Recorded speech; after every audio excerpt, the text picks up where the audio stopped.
Podcast number 5 with Brian. I'm so good right here. Is this another podcast where I'm going to be edited out in general? Like, I'm not even going to be in it. Holy moly, donut. Holy chimichanga. I'm going out of my manga. What's up, everybody? It's your boy, Lou Martinez, a.k.a. Big Chief Burrito, on this, another episode of the 2 a.m. Burrito Podcast. As always, joined by Kenny Jenkins behind the audio and camera. What's up, Kenny? What's going on, y'all? Special guest appearance, straight out of Arkham Asylum. The man, the myth, the oxen, the legend, script jerk off. The other guy on the website. The other handsome guy on the website. Incredibly handsome. That is a beautiful picture of myself. Beautiful. Not even gonna lie to you. No, it's not beautiful, but it's handsome Beautiful as boy. fuck. It's handsome as fuck. I can't lie to you, man. Brian Higginbotham. Narcissist extraordinaire. What's happening? What's going on? How you living? Where you at? All right. Hey, so middle of June 2020, the year that was and wasn't. Catch up on a couple of things that happened during the week. Then we want to jump into The King of Staten Island, which it came out today, did you get a chance to watch that? No, I just watched interviews and the trailer and stuff. Exactly the same thing as watching the movie. That's what I always say. You can't help but see the trailer because while you're watching other stuff, the ad of the trailer comes on after everything, or while I'm watching everything I'm watching right now. So, especially on YouTube, it's like. Yeah, this is one of the only movies that, it's a very interesting circumstance for a movie that was scheduled to come out this summer. And then they kind of completely changed their marketing strategy about 6 weeks ago to release it on demand. I'm curious if that's going to affect them at all in terms of award season or anything like that, since it didn't really get technically released in theaters, if they're going to treat it any differently. Well, I mean, they're gonna have to do that for a lot of movies then, or any movie that's allowed. I think until they open up, theaters again, this is the only way it's gonna go. I like the fact that they $20 a pop. So like, you're cutting out matinee fees, you're cutting out like your $20 a pop. Okay, 2 days or whatever, but nobody's really gonna go back, the next day for pay another like 10 or 15. And a lot of people, I don't know what are movies going for these days. I haven't been to the theater in years, to be honest. What are like primetime prices, like 7 o'clock show? What is that? I only go on Tuesdays when it's $5. Exactly. So like, what's primetime? 15. So 15 to 20. they're hitting you up for like $20, even though it's in your house. You're like, $20. I'm housing it for 2 days. I mean, I think it's brilliant. I think they're gonna make money hand over fist on this one. I think, what was it, a Pixar or Disney movie? The Trolls movie came out, and they were doing it for $20. And $20 to sit in your living room with your kids and watch a brand new movie. Over and over again, too. Just basically just loop it. You know what I'm saying? Like, that's what I did. I watched it in depth, and then I just put it back on again and just stuff in the background and had it on. I watched it, and then I watched the second half of it again afterwards. Because I mean, I guess we can get right into it. Actually, I always have always kind of, even though you can't deny Judd Apatow's proficiency and like the scope of what he's been involved with. I mean, he did a 30 for 30 about the Mets, Doc and Daryl. He wrote episodes of The Simpsons. He wrote for a bunch of other shows. Freaks and Geeks, Pineapple Express, 40-Year-Old Virgin, and I always shit on his third acts. Undeclared? You actually did that too? I always shit on his third acts because it seems like, maybe Knocked Up and 40-Year-Old Virgin are the best examples of that, and Funny People. It seems his movies start off really good or just really interesting, and then the third act is all about somebody having to fix redemption. Redemption, or having to fix themselves, or having to like look inward and like change. And Knocked Up, he had to stop smoking weed, read all the baby books, etc. Funny People, I don't even remember. This is 40, the third act. I would always shit on his third acts. This is his best third act, even though it drags at times. It's still, I think, in my opinion, his best third act of any movie he's made. I was waiting for the drag, and I didn't get it. I thought it was just, all around probably his best movie that I've seen of his. I haven't seen Funny People. All the other ones that he's done. I mean, 40-Year-Old Virgin, Knocked Up, this is 40. Me and My Dick. I mean, the Zen Diaries of Gary Shandling was good. What's up? Crashing is good. Crashing what, the TV show? Yeah. Oh, yeah, but it's a different medium, though. Which I have a question about that later on. But there's a director, King of Staten Island, the Zen Diaries, Crashing, 2 episodes, 30 for 30 doc, Trainwreck. Trainwreck, I thought was actually. Let me go back and think about Trainwreck. Trainwreck was a. I don't think Trainwreck dragged. No. Because I think because he put LeBron in like certain spots to where if it started to drag, here comes LeBron. You're like, oh shit, it's LeBron. You know what I'm saying? Or oh shit, there goes fucking what's his name from Knicks? Yes. Oh shit, you know what I'm saying? Like I think that was another one where he paced it well. I'll say like this, like usually because the time's on the screen there, if you don't even remind it or whatever, like I'll remind Ben if I was doing something or if I was like in a hand and I'm looking at and I missed like 2 minutes because like I got Ace King versus fucking 10-6 suited. Somebody called me and I was some bullshit. But I never really like man, how long is this? Actually, it was some point where when it was like about 30 minutes left, I go, that's all that's left? But it's like 30 minutes left. So I was like, shit. So this is way different than a lot of his other movies so far. So as far as timing and spacing and everything else. 1 episode of The Larry Sanders Show, Freaks and Geeks, Undeclared. Undeclared was a very underrated show, very, very good. I never watched Freaks and Geeks. Freaks and Geeks was fucking amazing. It really was. I believe the hype. 40-Year-Old Virgin and then Knocked Up. Those were the first two where it was like, okay, the third act redemption thing was in effect. 40-Year-Old Virgin was so long. It was funny, but it was so long. Like, Funny People, again, third act really drags. This is 40 as well. Trainwreck, the 30 for 30 doc, obviously I'm going to be partial to that as a Mets fan. And Zen Diaries, I think, great. Obviously, I think this goes to the top of the list as his best film that he's directed. I mean, for me, I still think some of the stuff that he produced and wrote, like Pineapple Express and stuff like that, is also really good. So, I mean, he's a producer on Talladega Nights, Superbad, Walk Hard, the Dewey Cox Story. He also wrote for that. Step Brothers, Pineapple Express, Year One. So, I mean, the dude's prolific as a motherfucker. Did he do anything on Pineapple Express? What's up? I said, did he do anything on Pineapple Express? Did I do something on Pineapple? No, did he? I think he was a producer and a writer. Okay, just checking. But yeah, so I mean, I was my first thoughts when watching the movie were was the Bill Burr part supposed to be a C.K. Lewis role? Because it just sort of seemed like, hey, let's get the next comedian redhead from Boston to put in here. Bill Burr was fucking awesome in it. Obviously, yeah, he looked emaciated. This actually was my question. Did he like lose weight to become like likable or something? Because he's usually kind of like jacked up and like toned, and kind of like I mean, he didn't look that jacked up. He looked like he lost probably like 30 or 40 pounds or some shit. Yeah, he didn't look like a prototypical fireman. He didn't look like Bill Burr. Yeah, he didn't look like a jacked up Bill Burr. He looked like a meek sort of. If he like aged 10 years in about 5 minutes. Yeah, but I think that overgrown mustache and I think it worked for the part because it's sort of like this half loserish guy. Did he do it? I guess the question I have, because actually I have something on Bill Burr. Do you think he did that to come across as likable? Did he lose? Because Bill Burr is he's a polarizing figure in the comedian world. You know what I'm saying?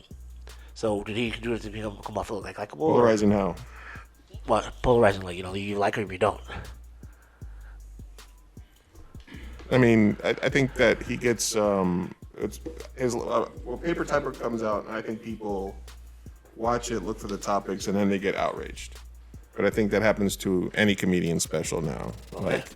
Like Chappelle dropped some truth at 6 a.m. this morning on 846, and people were like coming at him because he was like, oh, he said cunt and bitch and this and that, or basically like he used misogynistic terms to try to get his point across. He didn't, which is bullshit, because I think what he says is true, which is comedy is one of the last bastions where you can, really be true and honest and kind of say it like it is. So I think there's just automatically with Bill Burr, he brings out something. He, in his last, I think it was, he had a joke with Michelle Obama in it. And I don't think that, it wouldn't matter if it was the most brilliant joke. I think the fact that he used her as a topic automatically is going to make it ill-received by a certain outrage culture, Oh, yeah. So, whether he made himself look more meek and emaciated in the part to be more likable or to fit how that character was written. That's why I kind of thought it might have been written for like a CK, because it seemed like he wasn't like this stud fireman that was like, he was a fireman. He went into buildings, but he was just kind of like. I think Louis C.K. on his best day couldn't look like a fireman. Exactly. That's why it's like a technically a fireman, but somebody that's, Yeah, no, did he become more meek to be more likable in general, or for the role? I think the role was kind of like he wasn't the prototypical fireman. It was just kind of like a guy that was a fireman, but he obviously was divorced, 2 kids, etc. So he was a little beaten down by life. So probably that was kind of a choice, just like that fucking stash. Yeah. But he stepped his game up. I mean, yeah, he was good in Breaking Bad in small doses. He had his little stint on The Mandalorian. I guess I haven't seen all of his movies, but the TV shows and the movies I've seen him in, he's usually playing like the bad guy or like almost the same character. He was perfect in Breaking Bad for the character. Okay, yeah.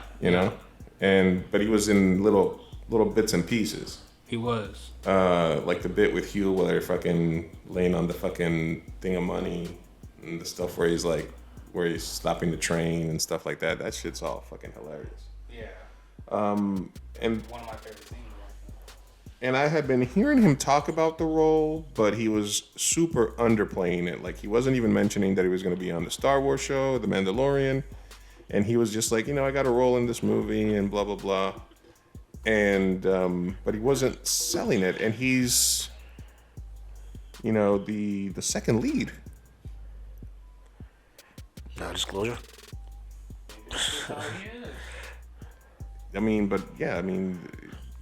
Non-disclosure or not, man, he crushed it.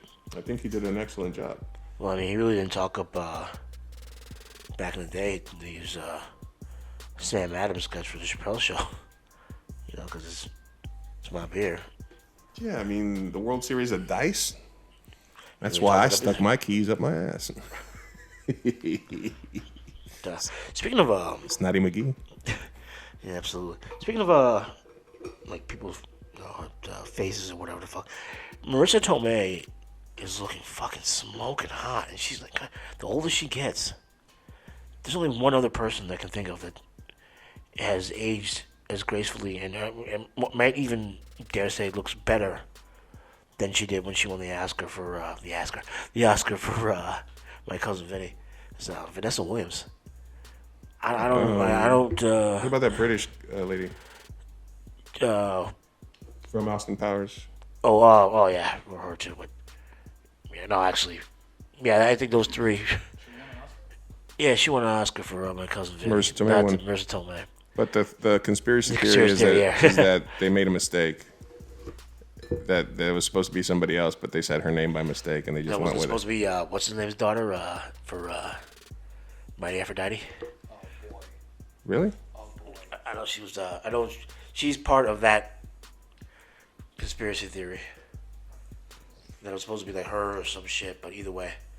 But I was looking, I was like, holy shit. 'Cause I saw her like Spider-Man, like, well, Marissa Tomei, she's holding it together. She's looking, She is our generation's, well, because we would watch TV shows in the 80s and early 90s, and there would be these actresses playing like the mom or grandma and stuff, and then people would be like, oh, you don't know, man, in the 60s and 70s, she was the hot girl, and she was hot as hell, and then you're like, and that's Marissa Tomei now, because we knew her from My Cousin Vinny.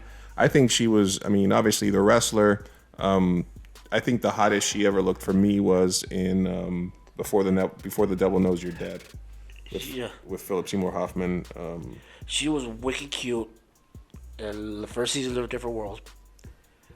And she was also in this other movie. It was like an 80s movie about kids fixing up an old hotel. The name escapes me right now, but she was in that shit. Pete Davidson also, an incredible job, I think. I mean, he's playing a version of himself. It seems like he's playing a version of himself, but it seems effortless, which means that it probably was not as easy as it looks. Because even he carried the movie, absolutely, and I think it hopefully it parlays to the fact that he can be a leading man. Because I was like, this is really good. I was surprised. I wasn't surprised, but I was. I didn't expect for it to be like he shouldered a lot of weight. He was probably like 95% of the movie, if not 100%. I don't know if there was any scenes really that he wasn't in, and he fucking came across on all of them. I think he's despite putting him in leading man status, like he might get more films because of this shit.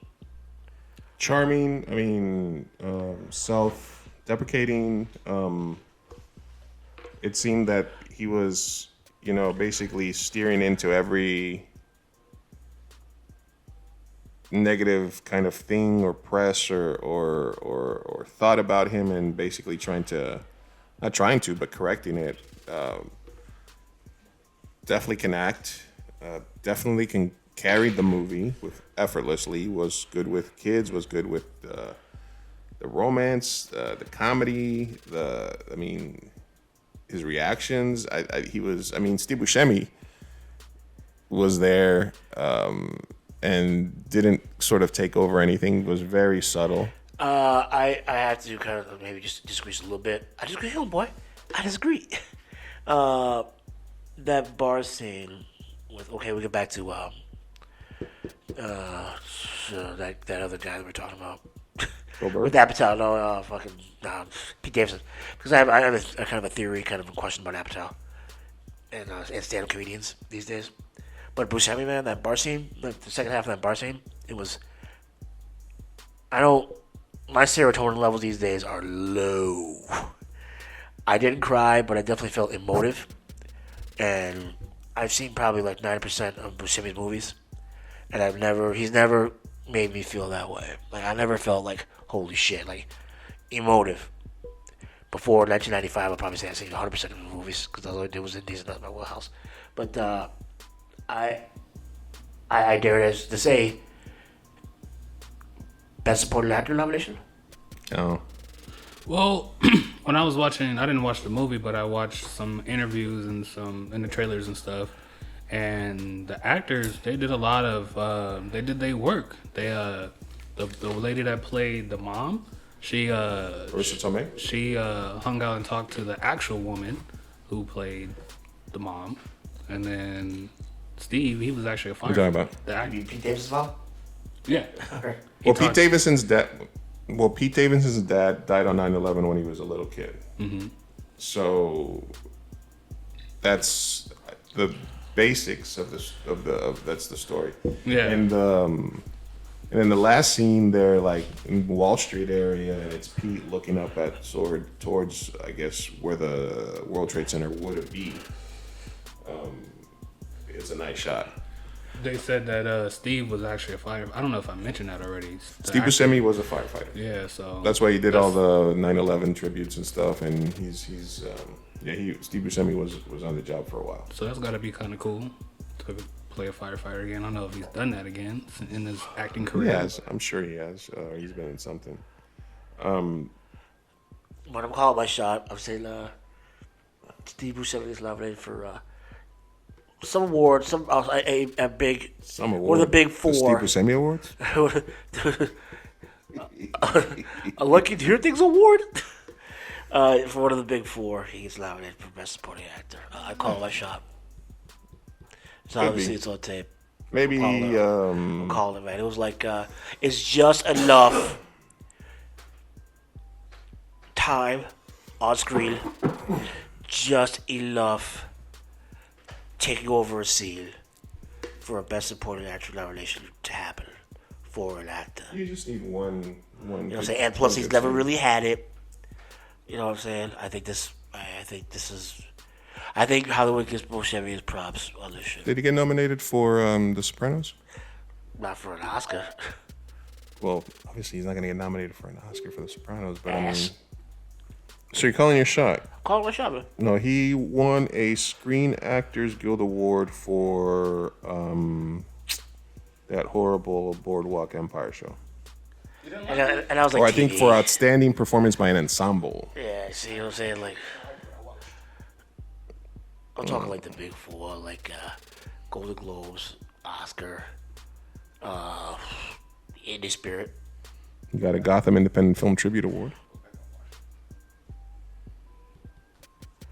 Buscemi's my guy. I mean, look, like, he rotates in the soup, rotates in and out of my top 3 movies of all time. It all depends on what day it is. National Society of Film Critics Award for Best Supporting Actor in 2002 for Ghost World. Yeah, that's a great one. I And paid to see that 3 times, actually. an Independent Spirit Award for Best Supporting Male in... Where was it, Brian? 1993 and 2002. In 1993, it was... 93, it was Reservoir Dogs? Yes. Yep. So he's gotten a couple of awards, but yeah, he was a firefighter. He does take over that one scene, and you know but I didn't feel like It's the one scene in the whole movie where you're like, oh shit, like there's a lot of feeling. yeah, no, he You know. was good, and I enjoyed seeing him in the trailer actually, because I was like, oh, Steve Buscemi's in it, and you can sort of really get a good idea of what the film is about. The parallels between Like even the Pete bits Davidson's life and his dad dying and this kid's even the dad bits that he dying. had like at the baseball game. You know what I'm saying? Like he had the upper hand in every scene that he was in. You know what I mean? Like you know, I'm making the joke about his shirt. Like he smiled and shit.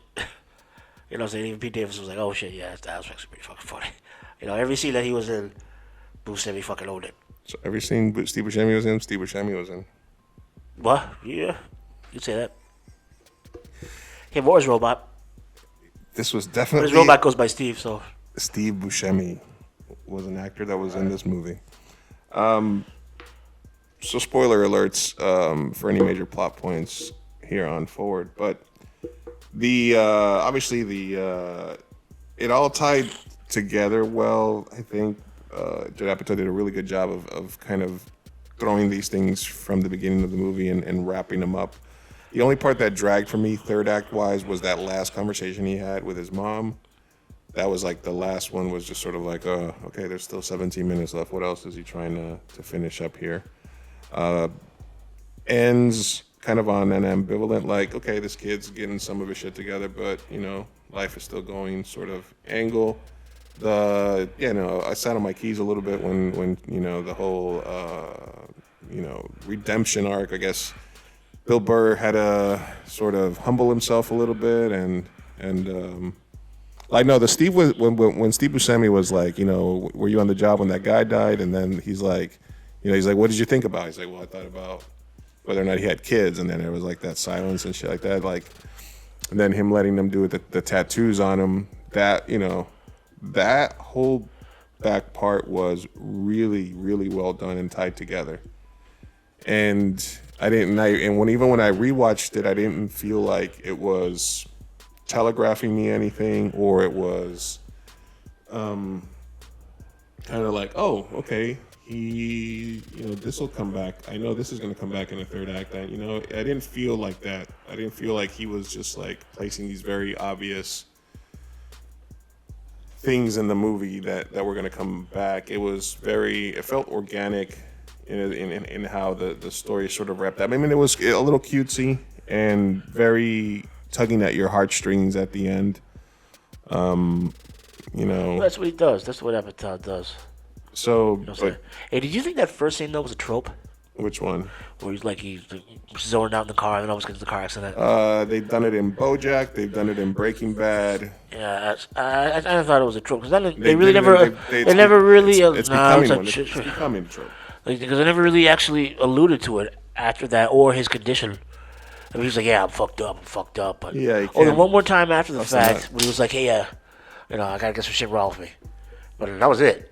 You know what I'm saying? That was like so I'm thinking like, okay, are they gonna go with this? Like, anytime he fucks up, is like he becomes like a spaz or something and like freaks out, zones out. Like when they were at the spoiler alert, when they were at the pharmacy store, which I pharmacy store already. And that's why another dope part about it was I thought he was gonna like kind of like zone out and freeze up and kind of go to spastic, but then he's on his phone doing the whole thing like looking at chicks and playing fucking games, doing the whole face changing shit. So I was like, okay, that's dope because I thought that's where they're gonna go with it. That's what they're gonna bring that shit back up. But the opening scene I kind of thought was a trope. They didn't go full like mental like they didn't full bipolar. Or was that a good thing? Depressive. Or was that a good thing? Like, yeah, kind of has it under control. It just happens. But they bring it up like the first scene and shit, like in the car. It's more like he's somebody who has mental health issues and he's already on antidepressants or already on something that's affecting him sexually, and he's trying to keep it together. But it's more like he's just a fuck up in a spaz rather than he's like a bipolar like sociopath or something. Damn, this is another one of those topics where I gotta watch the movie so we can talk about it on the next episode because you're touching on a subject that I really want to talk about, but I can't because I don't know. Yeah, you're like I'm very knowledgeable about this. I go through and you're coming to the fight with a water pistol. I watched the trailers and the interviews with the cast. Hey. Sometimes I didn't hit the button that said skip ad. I'm getting better. I got my notepad. Hey, speaking of Apatow, did you know Steve Buscemi was actually his memorizing these actors and directors' names? It's gonna be that's It's gonna be don't even worry about it, like the spoilers and stuff. Like every time you guys talk about a spoiler, I just zone out. Except for that last one. That just made me want to watch it even more. The movie too. Yeah, I'm getting better. You got better too. You actually gave me days in advance. No, he didn't. What we're gonna talk about before you giving me the same day or the day. All right, real quick. The night before. After fucking knocked up. Apatow's got him trying to be like, he's trying to be like kingmaker for comedians. You know what I'm saying? No, I think that he. I know he has a hard-on for stand-up. He's a stand-up. Well, yeah, he had the whole thing where he had a bunch of interviews with a whole lot of stand-up way back in the day, even before all the other shit. And like he does do stand-up, but like, it's almost sometimes I gotta know the question is he coming off as kingmaker? Because he tried to do like Amy Schumer. You can't really kingmaker Adam Sandler, but Pete Davidson. Amy Schumer. Dude. Seth Rogen. Well, Seth Rogen was on stand-up, though. Well, I mean, if you're coming from the... is he jerking him off, or is he like, I love stand-up, and like he likes to put like leads? Because look at all the movies, especially with Trainwreck, the whole movie was pretty much 80% stand-ups. Well, I think he probably likes to work with stand-ups as a director because, 90% of what he's doing is comedic and they can improv, riff, rewrite lines on, because I would say probably, even for this, I don't know for this movie seemed pretty scripted, but most of his stuff, you can tell that about 10-15% is, probably lines that were rewritten or shot, oh, say this instead, and there's always those, like, things where they say, like, 6-7 things, you know what I mean? Like, this, and you look like a pineapple that fucked a coconut or something, you know what I mean? Like, shit like that. But yeah, so Kenny, we will discuss on a future episode once you rewatch it. But basically, kid with mental problems because his dad died as a firefighter when he was 7, and now his mom is fucking a firefighter. And those scenes gave me that like chills, but really like It gave me anxiety. when he was like riding to the fire with them, and he's looking at Ray, and basically he's in his mind imagining this is what my dad used to do and how he would ride to the fires. I'm sorry. When I said anxiety, I should have let you talk. Total different things. When he's arguing with his mom about getting out of the house, that gave me such fucking anxiety because I was thinking like, I mean, I really wasn't kicked out of my house, but it was kind of like, hey, it's time for you to go. I guess we both came to a mutual conclusion. My folks and I, like, hey, it's time to go, you know. But to have to have your whole ship like, hey, you gotta go. Oh, I was just feeling. I was feeling this anxiety. The part where his mom like literally like closes the door on him when he tries to come back to the house felt a little fake for me. That part felt. Were they smoking weed? They were drinking wine. Yeah, so cause that's how they were like high and shit. Like yeah, they were just high on wine. I would shit. But that part felt a little bit off for me. That she would just whatever. Oh great. Oh you're not homeless. Cool. Peace out. Get the fuck out. I changed that so quickly. Like I rearranged the whole house that quickly. After having it that way for years. The scene I was talking about was when they're going to that first fire. When they're going to this first fire, and he's sort of like in there watching his mom's new husband, who would probably be around the same age as his dad would be, going towards a fire. Yeah, his fucking windows exploded and shit. Yeah, and that whole scene where he's just sort of taking that all in, and he's not saying anything. There's no dialogue.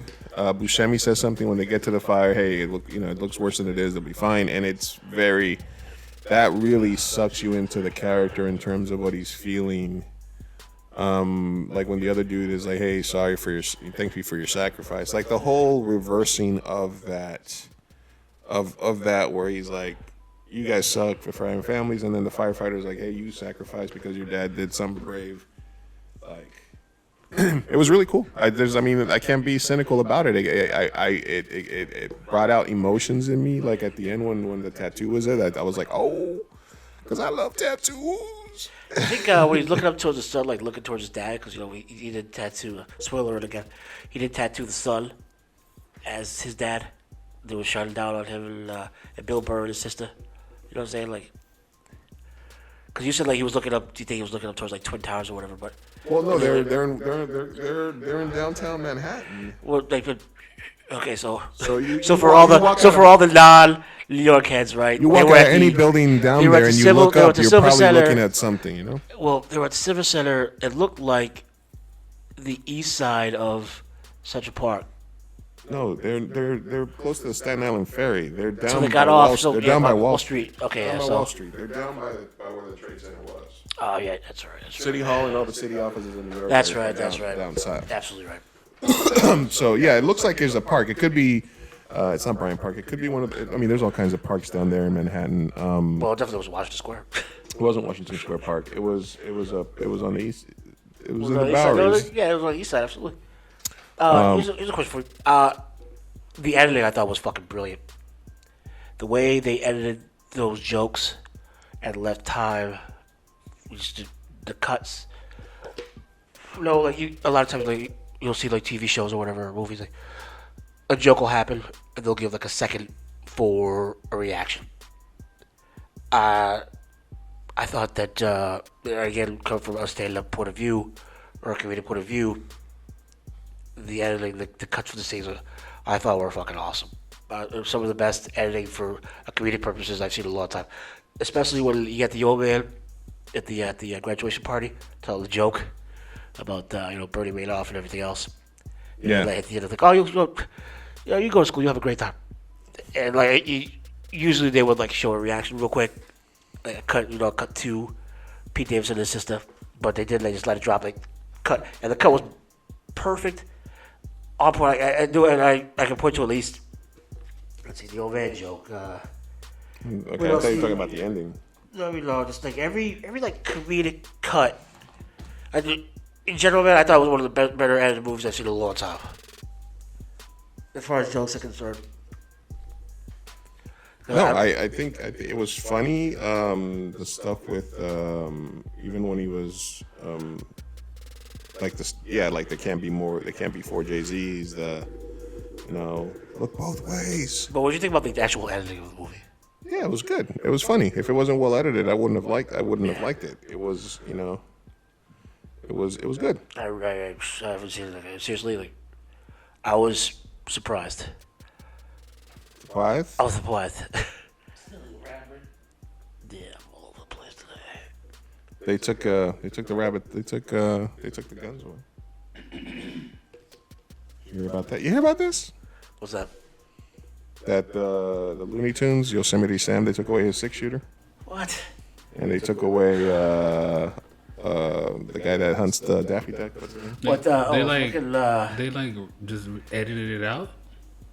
Not they're editing it out, but I think any new Looney Tunes they're gonna be. It won't be like. What? Elmer Fudd shotgun? Elmer Fudd, yeah. They took Elmer Fudd shotgun and they took Yosemite Sam's 6-shooters away. I mean, that's expected. So for new cartoons, it's not as surprising. I mean, it's not expected. It's not surprising. I would say. So for new cartoons, or they're gonna go back and I don't know if it's. Because they can't go back and because sitting there like how you gonna do the racist jokes with the blackface without the shotgun? Yeah, I don't know. I mean, they're gonna figure it out somehow. If they don't go back and edit, was that already bit with Foghorn Leghorn? I said there's something a little about a boy who doesn't know how to play baseball. Basically calling him a fagula. Yeah. You know what I mean? I thought Foghorn Leghorn was like the smartest of all the characters, actually, as far as like wit and stuff. Like I mean, you know what I'm saying? Like if the cartoons would be like from 7 o'clock to like 10 o'clock, Foghorn would have been like 10 o'clock cartoon, like for the older kids. For the older kids. For the older kids, you know what I'm saying? Hip hop canon. How do you that Q anon or there's like those fucking stupid conspiracy theories or whatever the fuck? What are you talking about? You know what I'm saying? Like, or what's that canon or Kilon or how do you pronounce that dumb shit? For those motherfuckers that the Q and the A and NON. QAnon? Yeah, they always have those fucking stupid ass conspiracy theories. QAnon? Whatever it is? Is that how you pronounce it? I don't know. I have a hip hop QAnon.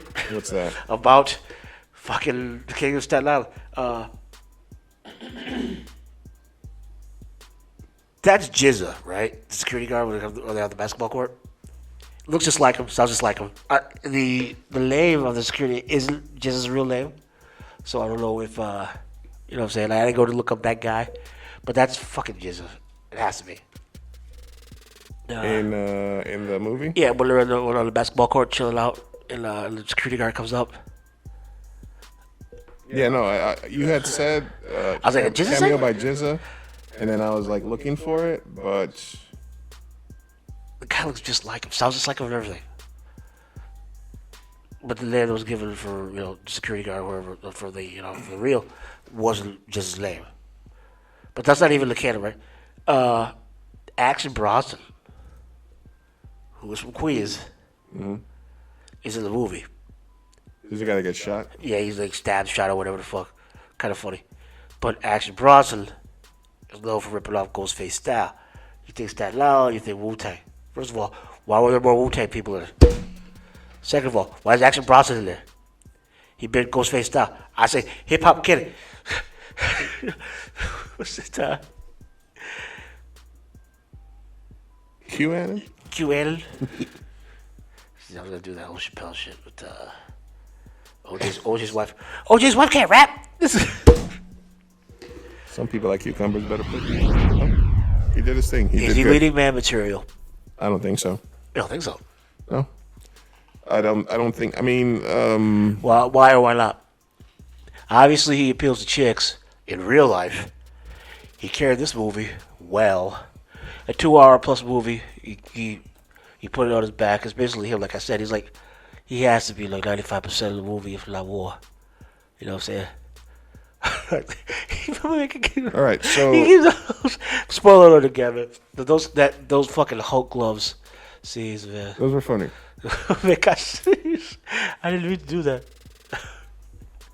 The only thing going against him is he was sort of, like I said, playing a version of himself. So I think So, his like, degree you of can't do it? difficulty was not as. You don't think you could do like a scripted part, like we have to sit there and actually? Okay, you're in the office, and you have to decide between these two actors. Okay, you're casting for like a junkie informant. Okay, now Pete Davidson might look the part, but you have Aaron Paul as an option, and you've seen him in Breaking Bad for fucking 5 seasons. Now Pete Davidson might look like an ex-junkie informant, but are you gonna pass up Aaron Paul? Who's the hotter ticket? I say Pete Davidson. Davidson? I think Pete Davidson's the hottest ticket right now, Ken. I mean- you're biased because you love that Breaking Bad shit. But right around now, who's Q rating? Who's Q rating? Equally, I'm trying to find you somebody that you'd have to decide between the two. I think In terms of the better actor for the part. He does SNL skits, man. You know what I'm saying? I think you'd if he has to put his fucking mind to it, I think he'd do it. You would take right now. You would cast Pete Davidson above Aaron Paul. Again, it all depends on what the movie is. I told you. But what about like a whole? He's playing like fucking. Okay, how about if we're doing what's the Pac movie? You know what I'm talking about. What? The Pac movie where with Roth. Gridlock? With Roth. Gridlock? Roth, right? Yeah, Gridlock. Okay, who's the better Tim Roth character? yeah. Pete Davidson. Yeah. Yeah, not even close. Wait, what's the character he would be playing? He played the second toilet. Like a First scene. like a You ever see Gridlock? like a junkie, like an ex-junkie. Like It was Pete. with Tupac? Timmy Roth, Yeah, Tupac. he'd be playing a junkie. There were two junkies. Yeah. You see the movie, right? You know? Yeah. So basically, the Tim Roth character, Pete Davidson or Aaron Paul. Aaron Paul. Playing a junkie. Spotlight's on you, Kenny. What do you think? You break the tie, Holmes. Kenny, your thoughts? Tiebreaker. Pete- Tiebreaker. Pete has he? I don't know him that well. Like I've seen a lot of his stuff, but has he touched? I want you to on break a all junkie this before? time. Want you to break this Because time. Homeboy plays a junkie in Breaking Bad, so I mean, I know he can play that well. He does a great job doing that. So I think he's a better. I think my thing is he's a better actor, and I don't think Pete Davidson's been tested. more- Would Pete but I think Aaron Paul even has more of want a to library. play that type of role? Like, is that even his type? Would Pete want to even play that type of role? Is that I don't know. is I that don't his know. thing? He's done a lot of SNL steps. He does stand up, and I mean, if you're going by the Kingmaker thing, Judd Apatow's like, oh, I can make this kid a star, you know. Or it's like, I mean, Who's the director and Me, all that?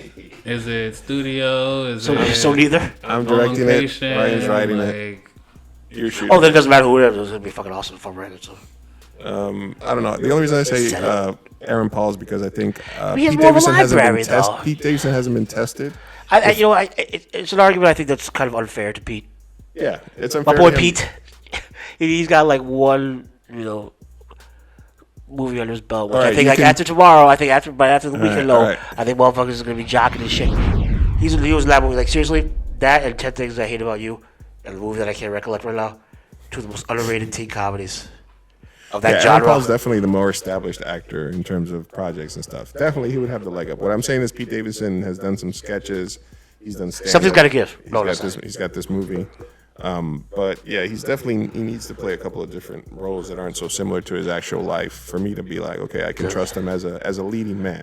Does he have to? Heat wise, I mean, obviously he's got some heat. He's a hot commodity. He's already gonna be chased by the paparazzis for life because of who he's been dating. So I mean, he's been on SNL. he's more famous for the chicks he's banged than for his actual work right now. So, and that's what's putting the heat on him. This might even him out a little bit. So this Apatow's thing in this movie is going to do really good for him. I think obviously a lot of people. I mean, the same as if it would have been like a Netflix movie, you know. I think it's different than Netflix, actually. Huh? I think it's a little bit different, more wide-ranging than Netflix, even though Netflix is everywhere. I don't have a Netflix account. If it was on Netflix, I probably wouldn't even got it. I probably would have watched it. How'd you watch it? I was on the fucking DirecTV right there. So I fucking ordered it up. You know what I'm saying? I didn't have to fucking have a subscription or anything.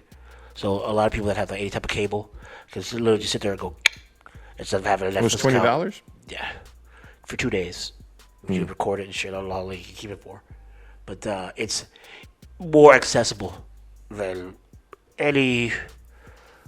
Than if you have a subscription service. If it was on like Hulu, because at first I was like, okay, I'll give like through Hulu or some shit, or if it's on Netflix, I'll pay with my Netflix subscription and watch it that way. That's good. Yeah, I what do you set the numbers at? Yeah, so that's What's your gross call? What's your gross call? for what? For how many people are gonna watch? No, for what you get out of the shower. No, I was kidding. What's what's the box office? Okay. Cool. Yeah, because if you didn't get that shower joke. Yeah, and I think another one of my, just to wrap this up, another one of my shots was at that baseball game because you could put Staten Island where it is, where it's got this beautiful view of New York, but it's a part of New York, but it's almost like you're looking into New York. The whole thing about going to the city, it's like an outer borough thing where it's like, that's like the dream of a lot of people that want to stay in their neighborhood, but they go into the city for work and shit like that. So the shot of the baseball stadium where they're going to their seats and you can see, Manhattan in the foreground, in the background there. It's fucking dope as hell. Was the old goof though? Was it for the ferry? It's free to go. It's free to go in, but you have to pay to leave or some shit. Something like that. Will it make 30 to 50 million? I don't know. We'll check in. But yeah, those were the thoughts we wanted to get out on it. All right, we are back, and that was King of Staten Island Talk with Brian, sponsored by the Staten Island Ferry. Talking King of Staten Island. Staten Island Ferry. Do you need to go one specific place? Take the Staten Island Ferry. Jetpack out a few? Take the Staten Island Ferry. Do you need your car to get over to Manhattan? Staten Island Ferry. Do you have $4 and a hot date? Staten Island Ferry. Do you want to recreate one of the better scenes of Sex in the City? Staten Island Ferry. And lettuce. But I wanted to touch on a couple of the things that were happening this week. Since Kenny and Brian are here, obviously, get their opinion, etc., about what's happening. NFL, first reaction to their statement, and then there was a whole Drew Brees situation, my reaction was, it seemed like it's very hard to move. It's very easy to move forward when your back is against the wall. Their entire internal conversation during the Kaepernick thing was that they were getting enough calls to the office about when there was even a hint that a team might sign Kaepernick, that they were saying that team owners were saying they were going to lose 25% of their season ticket holders. Jeez. Not that those, I believe that there's a waiting list. Most fan bases have waiting lists, and you're going to see a lot of minorities on there just because, in case of like a team like the New York Giants, you have sometimes a 40, 50-year waiting list to get season tickets. People put their newborn grandchildren on the season ticket waiting list in hopes that when they turn 30, 40, they might get an email saying, hey, would you like season tickets? So I don't believe that they would have lost anywhere near that much if a team would have signed Colin Kaepernick, number one. Number two, no other team signed him for the last couple of years, even though some forgettable names got contracts when even people got injured. Pete Carroll talked a good game, but they didn't sign him. He would have been a perfect backup for their situation. This is a player that went to a Super Bowl, that replaced, another top-notch quarterback, cannon for an arm. There's zero reason in reality to think that he wasn't good enough to be a backup quarterback in the NFL. Of course, it's a reason. It's called race. Well, other than the fact, there's no reason physically that he shouldn't be a quarterback, other than the fact that you know what I'm saying? It's like the optics. Once you have once pretty much your president got in office, there's a firm base that was given a voice. That voice didn't want Kaepernick around. That voice is a firm 20%. There it is. You want to talk numbers? There it is. But I think that they were short-sighted in making that decision because any customers that they lost would have been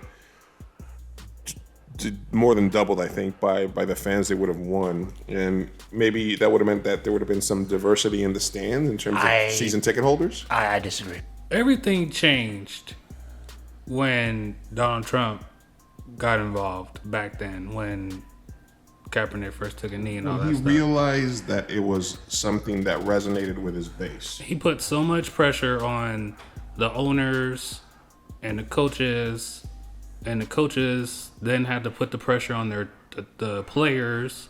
The players that were once putting a knee down were no longer putting a knee down because they were pressured. Coaches is over here yelling at their players, talking about, no, don't do that shit no more. Straight up. Well, it was more the owners, I think. The owners too, but and even then, like that they call them the owners, because they're the owners. But I think that what I was trying to get at is that, you know, he called them son of a bitches. He said fired them on the spot. You know, I almost got into a fight at a poker game once because they're like, you know, this dude was like, no, they can't. You know, they're making enough money. They shouldn't complain. Shit like that. But my thing is I think they made a monetary decision to say, you know what, it's not worth it. It's not worth the optics to have him on a team anymore. And he got he got super secret probation basically and just super secret ban. He's blackballed. He's blackballed. Blacklist. Thanks for saying to the coaches, the organizations, the CEOs, the players, all of them that's finally saying something, that's finally taking a stand and all that. Thank you for all that, but you're late. They're all late. Well, not the specifically the league. Not for nothing though. Better late than never. So yeah, better late than never. Is it too little, too late, or is it at least something? No, it's never too late. It's at least something, but the revolution is being televised. It's never too late. Right now, it would have been 2 years ago, a year ago, 3 months ago. It would just been a passing statement. I think now it carries more weight because of what the situation is going on right now. Before it was all about COVID or whatever the fuck. People didn't really give a fuck about race. 3 weeks ago, people were fucking yelling about race. Seriously. This shit was happening every other fucking day. You pull a name out of a hat. I think right about now, this is the time, this is the moment. You lend the voice to it. Even though it is late, it's on time with the way the situation is rolling right now. Because it would have just been another passing statement. And then, to be honest with you though, it wouldn't even been a statement. It wouldn't even have came up. I mean, and he mentioned George Floyd, but he didn't mention Kaepernick. And Who's that? Goodell. You can't do that. Makes him look like an ass. Can't say Kaepernick? You can't say Kaepernick. It makes him look like an ass. He's like, hey, he's like, look. You know what I mean? It's like, you know, you want to talk about pandering. It's an absolutely pandering, statement that they made. I mean, he could. At least still made it. Cleveland's got a team. He could have said Tamir Rice. He could have said, some other things there. Like, I mean, I think that there's not a major NFL city that hasn't gotten. He said what he said, and I think it's a great fucking start because he didn't say that shit 2 years ago. He didn't say that shit 2 weeks ago. I think it's a good start, man. Oh yeah, that's not somewhere. It's a great start, but that's all I'm saying is that it's late. That's all. I'm gonna keep saying that it's fucking late. Like I said, my initial it is late, but like I said, better late than never. Yeah, obviously it's NFL doesn't have to do shit. NFL doesn't have to do shit. They print money. As far as power goes, I would venture to say the NFL is almost more powerful than the president. Not the office of president, but the actual president. They print money. They literally turn a dial on Sunday, and they make billions of dollars. They own 3 days of the week, to be honest, if you really want to get there. And like I was saying before, man, not the office of the president, but the actual president, the NFL is more powerful. So for them to actually come out and understand that it's going to be divisive at a time where the divisiveness is taking over America, I don't tip my cap and I go, okay, cool. Thank you. Because anybody who's not making a statement is getting dragged. Yeah. Put the coffee down. Coffee's so close, you son of a bitch.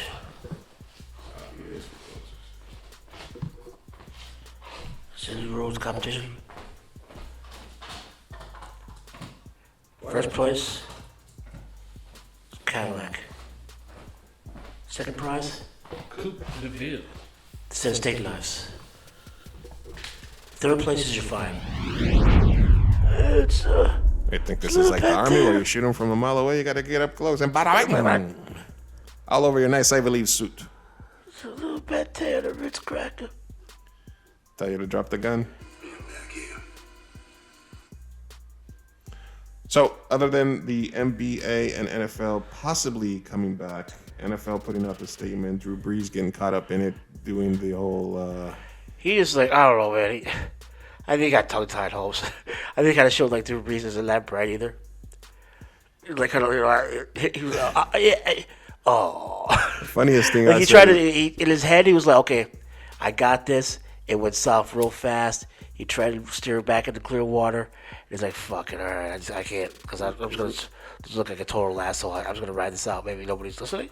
his initial mistake was going on Yahoo Finance. They are notorious for getting the gotcha questions. Gotcha again. Yahoo Finance. Gotcha, bitch. Oh, nice Porsche. That and Les Chappelle special, that's like one of my favorite bits of the whole thing. Like it was, you know, guys don't like nice cars. Women like nice cars. Like, ooh, nice Porsche. Gotcha, bitch. And he was just a fucking rope, like he's just Sammy Sam. Gotcha, bitch. What the fuck? What was that? I don't know, it's that whole thing, man. It's with Drew Brees and shit. Like, Oh, that's right. I mean, no, the funniest thing I saw was I also pick him 6th round. They turned Drew they turned Drew Brees into a cornerback because he was backpedaling quickly. So fast. So he's good. But that was just like fucking. That was the. But worst with Drew Brees, though, man, he's fucked up. People fuck up, man. That guy's done so much for, like, especially with Hurricane Katrina and shit. Get the fuck out of here. He was on those canoe boats and shit. Fucking, you know, giving life aid, you know, getting niggas off of roofs. He was on those boats, so don't give me that shit. That's why when we said that shit, I was like, Drew just fucked up. He's a stupid jock. Because I don't give a fuck if you're quarterback, whatever. New Orleans was giving him a pass. Everybody else was just like, no. Because of, like, you know, he's down. That's why the teammates are like, oh, Drew, come on, man. Come on. You know, they know Drew may be kind of stupid. Like, he might fall for, like, the thumb trick, you know what I'm saying? Like, hey, got your thumb, Drew. Got your thumb. Oh. But then he knows, like, 18 million plays. You know what I mean? What He's a dumb jock. Another thing I read that was real interesting was there's always one main character on Twitter each day. You know, don't be that character. Don't be the number one thing on Twitter that day. Yeah, don't be trending this shit. You know, Niggas be trending. you see Drew Brees, what'd he say? Oh, shit.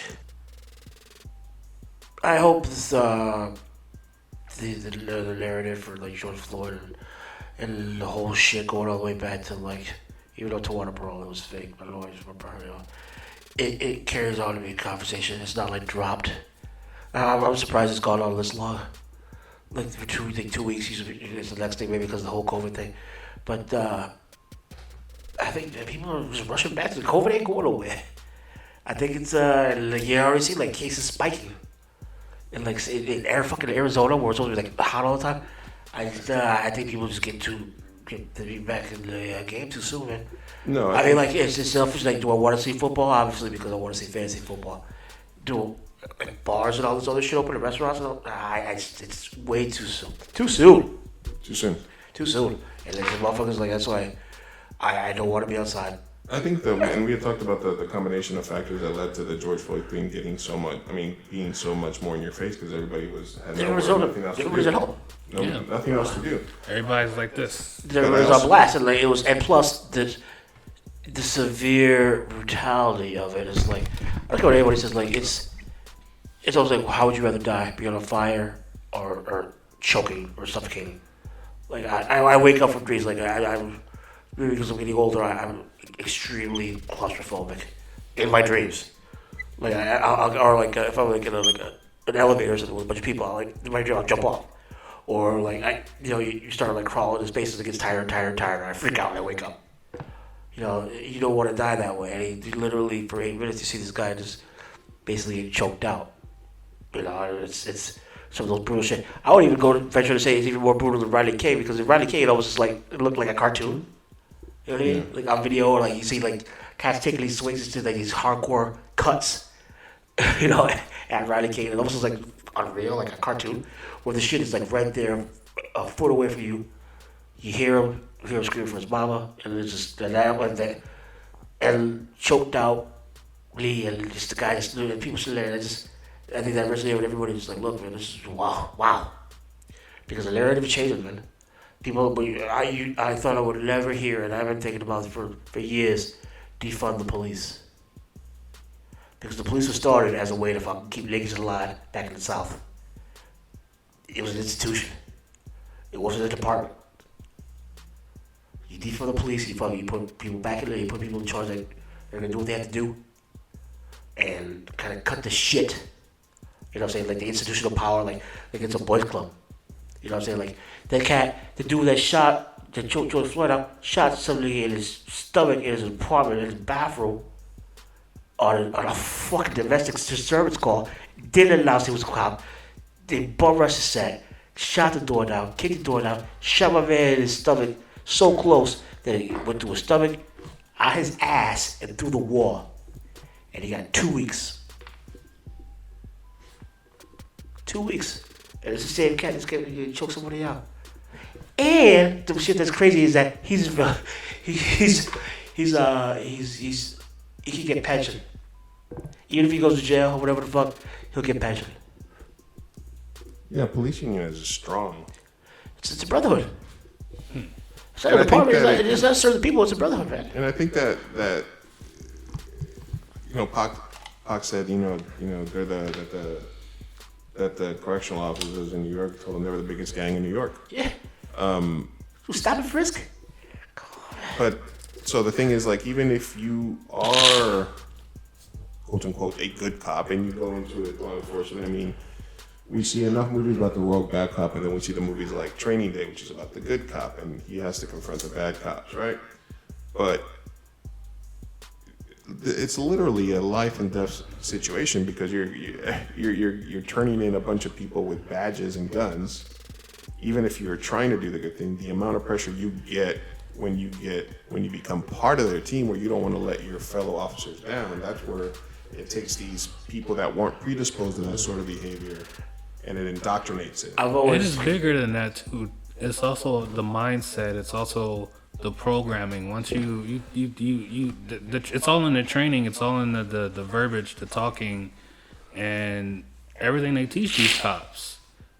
You mix that with what they see in the media, how minorities are portrayed in the media and the TV and the music and all of that, and you add the way they're trained and the way they're supposed to, the way they're trained, supposedly de-escalate, but they don't really de-escalate. They control, they intimidate, they push, they try to get you to react because they are law enforcement. So they need you to break a law for them to have a job. Can I ask you a quick question? Sure. Would King of Staten Island have been as well received, and instead of firefighters, it would have been cops? No, because cops are polarizing. It's a polarizing. Like right now, the same exact movie, but it's a cop instead of a firefighter. No, right now, today, it's not the right time. It's a polarizing issue. Police are a polarizing issue. Well, I'm saying when Judd Apatow wrote that movie, it could have just Pete Davidson's father as easily could have been a cop that died on 9/11, not a firefighter. And this movie could have been because he basically reconnects with firefighters after losing his dad, right? No. So if the movie featured cops instead of firefighters, yeah, you're right. Thinking marketing and strategy strategically, marketing wise, it wouldn't be right. Because look at they cancel cops. Yeah, and Live PD because they erased the murder. And what? And Live PD love Live PD. Live PD from A&E. They they had a pursuit that ended in a fucking dude choked to death, and they deleted the footage. Say a word. That's what I heard. What was this? That's what I heard. Recently. Yeah, he's a guy that he didn't lower his high beams when he was driving the other way towards the cop, and the cop was being filmed at the time. So when you're being filmed for a TV show that ratings require you to do some shit. Every little thing, you're like, all right, let's get into some action. Here's the jump off. Flip the bitch, and then for whatever reason, the guy didn't want to fucking pull over. Pursuit, he was scared, whatever, what have you. It ended badly, and I saw something and that also got canceled because there was some issue with the footage about whether or not they would give the footage to investigators to investigate the crime or the over. So they wouldn't give them access to the footage, or they got rid of it or something. But that show got canceled too. Good. Right, because we don't need cops with more of an incentive to fucking do some shit. Okay, you're on national TV. I can finally get my song back. You should national TV. Get my song back. And like you have to see. That's what it boggles my mind. Like you're literally being filmed, and your wherewithal is, I'm gonna do this shit. You know you have a camera on your back, if not a camera on your front because of body armor, and you still feel the need that you can do that shit above the law. Yeah, they're above the law, and it's like I said. What I was gonna say before. It's like this: is the juice worth the squeeze if you're a good cop? You have to be a bad cop to really to get, to get the shit that you want to get. Like if you're gonna make your like little $50,000-$60,000 in your pension, that's why most cops turn back. I mean, or look one way or the other. The analogy I kind of use is in terms of power is fantasy football, right? I'm a corrupt league commissioner, right? Oh boy! And first few years that I was commissioner, there's all kinds of shady shit that I would do because nobody could stop me, and it's because I had the power. But you know what's funny though? It made for fun leagues. Yeah, it made for interesting. It made for just because people used to get really, really hot. Yeah. So, in that silly instance, just as being a fantasy football commissioner with total power, I was corrupted. So, being a cop with power, being a politician with power, being that shit, it corrupts. It just absolute happens. Power corrupts absolutely. Yeah, there's no way around it, man. Having a command presence, which is when you're a cop and you're driving and people your presence commands people to act differently, drive differently, if they're not. You fucking kidding me? Even if they're not breaking a law, they're checking their speed. I'm always driving with a road soda, so I see a cop, I'm like, oh fuck. There's really no time if I'm driving somewhere. I don't have a road soda. When you see a cop, the first thing is, hey, that guy. Maybe it's different for white people, but when you see a cop, the first thing that goes through your mind is, there's that guy protecting and serving me. The first thing when you see a cop, no matter what the situation is, you're like, whoa. I'm always like, shit, he's gonna pull me over. Exactly. He's gonna pull me over. What the fuck? What? It's always checking doesn't matter. Yourself. Like is the first reaction. It's never. Oh, I'm just a citizen on my way somewhere. You get that feeling in your stomach. You get that feeling in your stomach. Yeah. Until they're out of your rearview mirror. You could be driving your grandma to church, and you're like. But with me though, I'm an asshole because I've always got a road soda, so I'm doubly fucked. Or there's like some empties under the seat, so I'm like, fuck. Yeah. You know what I mean? Like I'm not helping myself. I knew some actors who kept telling me. One dude was like, "Oh yeah, I get pulled over about 10 times a month." Another dude was like 15. But the first two, they were black guys, but this third guy he was Mexican, and I was surprised. He said like he was in like the 20s, like 22 times a month. Shit. And I'm like, bro, what the fuck? Depends on the neighborhood. Why? They all live in LA, yeah. All three of those actors live in LA. LA for sure. But still, like, LA is probably equal. I couldn't even imagine. They had the fucking battering ram. I couldn't imagine. Like, I get pulled over often, but not that often. Like, I can't imagine. Oh, here's something I thought about. I'm sorry, go ahead. No, I'm good. I'm done. Here's something I thought about. It was all the other day. Was Dragnet, the remake with Dan Aykroyd and Tom Hanks, was that a propaganda movie for the LA Police Department? Think about it. It came out in 87. Mm-hmm. Around the same time with the batter ram. And then and they used the fucking batter ram in the movie at the one of the scenes where he comes through and breaks up all the shit. Hindsight being 2020, I'm like, is this a fucking I propaganda? don't remember it good enough to say Hey, that. watching it holds up because it's funny. Tom Hanks and Dan Aykroyd and shit. But if you put it into context, it came out in '87. That's when gang violence in LA was huge. That's its peak, right? They had the Batarang was the most controversial thing. If the internet was around, when the Batarang got invented to go into fucking people's houses and destroy them, that would be people would fucking have lost their minds. People back in New York, we didn't know about that shit until we heard like Ice-T talking about it.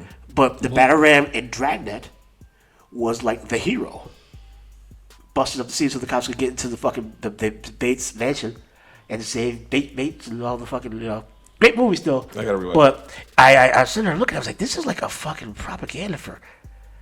If you put it in context of the year it was made, the fact that they used the Batarang, and the fact that the LA Police Department mentioned nothing else, it was like cut and dry, just LAPD. But LAPD was probably featured as the good, funny guys. Make them like normalizing them. It definitely like it conceptualized them as, hey, these are. I want to hang with these guys. There was no cop in that movie that was like a dick or was like the bad guy. You know what I mean? Or something like this, or just a jerk in general. Jerkin? Or jerkins. Jerk generals. Okay. So put down your pipe and smoke it there. Dragnet. There's another hot take. Dragnet was a propaganda movie for the LA Police Department, 1987. I said it. Nicole Simpson can't rap. You have a bunch of movies you want to talk about or some shit? No, I do a segment that called My Week in Media, which is because since I'm always watching movies and stuff during Yeah, it must be nice. during my work or in between work. As I say that way. Yeah, come on, I'll tell you, hypocrite. I got it. I learned that from you. 2001 to 2008. The Kitchen. Did you see that, Kenny? I thought it sucked. What? Mad Men? The kitchen. Thought it sucked. Hell's Kitchen in the 1970s. Yeah, I think I just added this. It's on Netflix. I I added this to kind of my wanted to list. see that actually. It's got some. It just seems it's weirdly done. It's like I kind of thought I've seen it with the widows or what's your name there, the widowers or whatever. yeah, with Viola Davis. Yeah. I was like, I've seen it It's kind of a similar concept, because but that movie was fucking dope. the Rum Diaries. I thought it sucked. With Johnny Depp and Amber Heard, I think this is where their troubled romance began. Where it flourished. In Puerto Rico. She's a very good looking woman though. Stunning. Like I won't say stunning, but I look at her, I go, wow. Yeah. That's a she's like a really popped on the good screen, looking one. Like she was in that movie with the what's the name there, Ghost Rider there, Nicholas. Nick Cage, where Nick Cage played like the fucking like escaped devil or whatever the fuck, and like Ghost Rider. no, it was like he escaped from hell. The other movie where he's The other movie, Escape from Hell. But Amber Heard's with her and shit, and the one dude, fuck, horrible. But it's on TV all the time. I don't know what's worth, you or Kenny talking about the trailers and the interviews with the actors. Hey, it's better than that. But at least I've seen something. I just saw the mean- interview. Like this, because like this is my bit, so Sure. this is gonna be my bit. So that's why afterwards I was like, yeah, I see that Good. bit, and a great bit it is. Observe and Report with Seth Rogen. He's like the mall cop. Yeah, where he's the mall cop. I actually saw that, and I actually do think that movie so. It's like almost like Mallrats from the mall cop's perspective. Almost. It's like Paul Blart if Paul Blart was R-rated and the jokes really weren't that great. Yeah. But everybody had it was almost like we have this goofy idea. Let's just get everybody a Ferris paycheck. is in it. Yeah, and Ferris, fucking Robert Iota. Robert Iota? Lee Iacocca? Lee Iota? Liotta. Ray Liotta. Ray Liotta? Ray Liotta. Oh, come on, man. let's keep him fucking 100, man. Ray Liotta plays a cop.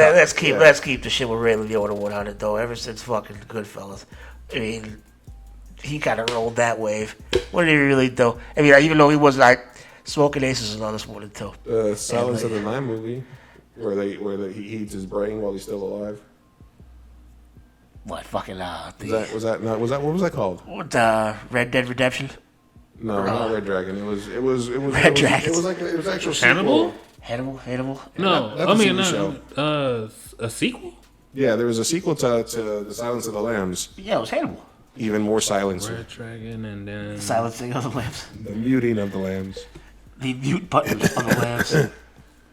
But yeah, it's all about him escaping and killing people in Italy, and Ray Liotta's there, and he cuts over Hannibal. the top of his brain. And Yeah, no, that's Hannibal. That's Hannibal? Okay, all right. Hey, you know what that one is? It's Hannibal. No. But the Ray Liotta, come on, man. Ray Liotta's down for the paycheck. He was also... He's like Sam Jackson, like if Sam Jackson didn't have talent. and he doesn't Killing Them Softly. And he doesn't get in those fucking movies Did either. you watch that, Killing Them Softly? What, the Fuji video? No, Killing with Brad Pitt, Ray Liotta, Sopranos guy was there.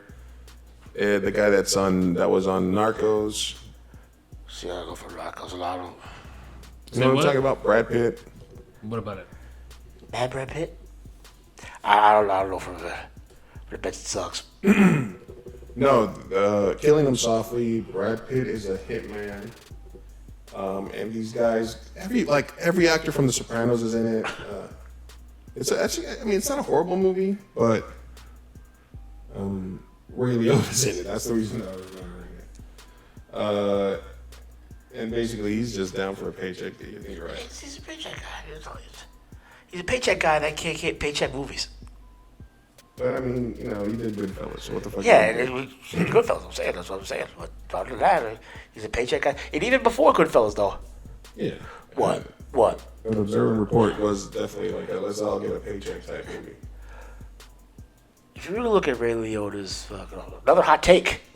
If you really look at Ray Liotta's like IMDb page,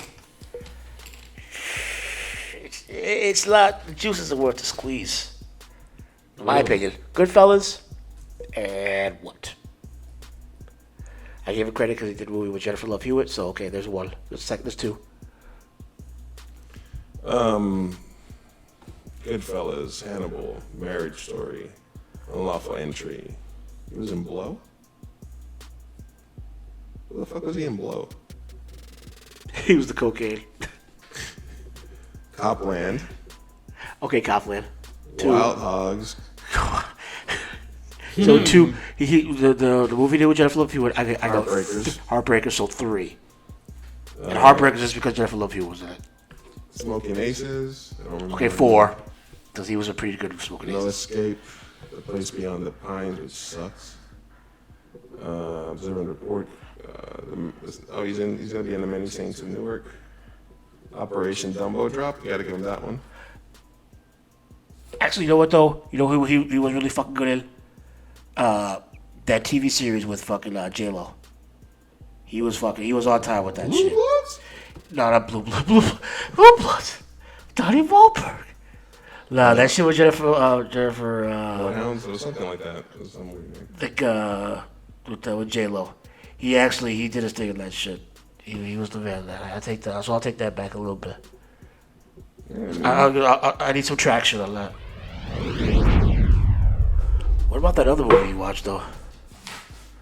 Jerry Maguire. Oh, these nuts. Oh. These motherfucking nuts. You watched it with both eyeballs. and you still couldn't see from left to right. Jerry Maguire. The Disaster That's right. That's the subtitle of these nuts. The Disaster. I don't know. Sometimes I watch movies that are good. Sometimes I watch movies that suck. Sometimes I hate watch movies. Sometimes I watch movies. Sometimes they suck. Sometimes. Why even waste it? I guess if you don't know that they're gonna suck until it's over, you're like, man, this sucks. But even halfway through, you're like, man, this shit sucks. What in the H? Yeah, no. There's very few movies that I'll just be. I mean, yeah, all the time I'll watch a movie and I'll just be like, no, I'm out. This sucks, and there'll be a reason I didn't like it. Like it took me like 4 or 5 different attempts to watch Magnolia, and I was just like, I've never watched Magnolia. I'm gonna just watch it because it's right in front of me. And even though I loved The Hard Eight and other Paul Thomas Anderson movies, I just could not get into it. I just watched it because those Radiohead songs in it, and Johnny Greenwood made the score. For the reason I watched it. But I didn't see anything special about it. Like, I mean, it's his style, but it was a bit of a misstep. Who played themselves harder as their career went further? Paul Thomas Anderson or Wes Anderson? Wes Anderson. Absolutely. And it's not even close. And that kills me because he was my hero. It's only a question because they have a similar name, but but they both play themselves pretty fucking hard. But Wes Anderson made himself like he's a caricature. He became a caricature. I didn't hate the animated movie. The Mr. Fox one. The dog one. The dog island one. There's 2? Yeah, there's 2 animated movies. Although, yeah, with they're over like Japan or whatever the fuck. Japanese dogs. But they don't speak Japanese. No, they have like. It's a cartoon with subtitles. Hey, easy. They don't speak Japanese. Nobody speaks Japanese. That's what I'm saying though. Like in Japan, it's a cartoon, but we're actually subtitles. Yeah, the dogs are very Americanized. Poor Wes, man. Well, I think he was over his head anyway, because Bottle Rocket, like, he shot from the moon, he kind of reached it. And then with fucking Rushmore, I mean, he could never make Rushmore again. I think he fucking with Rushmore, I think that was like just holy shit. Everything lined up right for Rushmore. It was fucking Bill Murray's comeback. Huge. Obviously a great story. That one kid there who was fucking brilliant. Everything lined up perfectly for Rushmore to like just shoot him in outer space, and I just don't think he had anything left. Because that's when he started biting my man, Noah Baumbach, with fucking with the Royal Tenenbaums. He bit my man, and he bit J.D. Salinger at the same time. And then to cover it up, he had to bring Noah Baumbach on to fucking help him write the Life Aquatic. I don't like that one. I didn't either. And that's when he really became a character. I don't like that one. That's when he really became a character himself with the I whole. don't like the hotel and the whole train. Fucking compartment shit. Yeah, look like Legos and all this bullshit. Middle part, I don't like. His first 3 or 4 movies. Actually, it was just his first 3, to be honest. Our Rocket's fucking amazing. Rushmore is just brilliant. Tenenbaums, I guess. Tenenbaums is just a fucking great movie, but he ripped off my favorite writer for novels and my favorite writer for a screenplay. And I mean, I will still watch whatever the next one is. The next newspaper, hotel, train, newspaper, water bottle, Clorox, pedicab. So yeah, everything that I watched this week sucked apparently. So that's been my week in media, and this has been the 2 a.m. Burrito Podcast with Brian and Kenny. Thank you for listening. Thank you for following, and we will try better next time.